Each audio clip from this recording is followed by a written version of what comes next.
سمع الله لمن حمده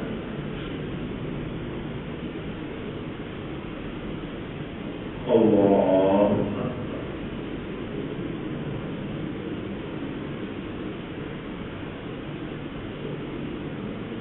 الله أكبر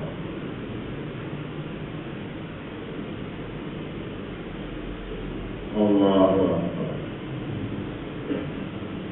ഇക്കഴിഞ്ഞ തിങ്കളാഴ്ച അസർ നമസ്കാര സമയത്താണ് സംഭവം നടന്നത്. പള്ളിയിൽ നമസ്കരിക്കാനെത്തിയ മഹല്ല് നിവാസിയായ വ്യക്തി ജനവാതിലിൽ വെച്ചിരുന്ന മൊബൈൽ ഫോണാണ് മോഷ്ടാവ് കവർന്നത്. നമസ്കാരം നടക്കുന്നതിനിടയിൽ പള്ളിയിൽ പ്രവേശിച്ചയാൾ തന്ത്രപൂർവ്വം ഫോൺ കൈക്കലാക്കുകയായിരുന്നു. മോഷണത്തിന് ശേഷം ഇയാൾ പള്ളിയിൽ നിന്നിറങ്ങി കുറ്റുപുറം ഭാഗത്തേക്ക് പോയ ബസ്സിൽ കയറി രക്ഷപ്പെട്ടു. CCTV ദൃശ്യങ്ങളിൽ നിന്നും മോഷ്ടാവിനെ കുറിച്ചുള്ള സൂചനകൾ ലഭിച്ചിട്ടുണ്ട്. ഇയാളെ തിരിച്ചറിയാൻ സാധിക്കുന്നവർ ഉടൻ തന്നെ മഹല്ല് കമ്മിറ്റിയുമായി ബന്ധപ്പെടണമെന്ന് ഭാരവാഹികൾ അഭ്യർത്ഥിച്ചു. ഈ ചാനൽ ന്യൂസ് തിരൂർ.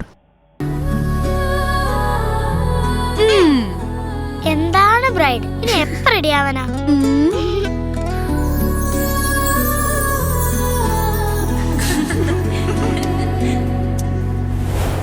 മരുപൂ പോലെ നിറമേകും MX വെണ്ണിലാവായി എന്നുള്ളാകെ MX.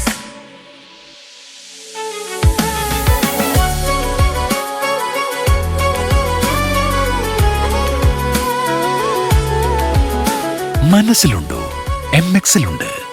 MX വെഡിംഗ് സെന്റർ ഇനി വളാഞ്ചേരിയിലും. MX wedding centre Valanchery, Pattambi, Koottanad, Koppam, Kecheri.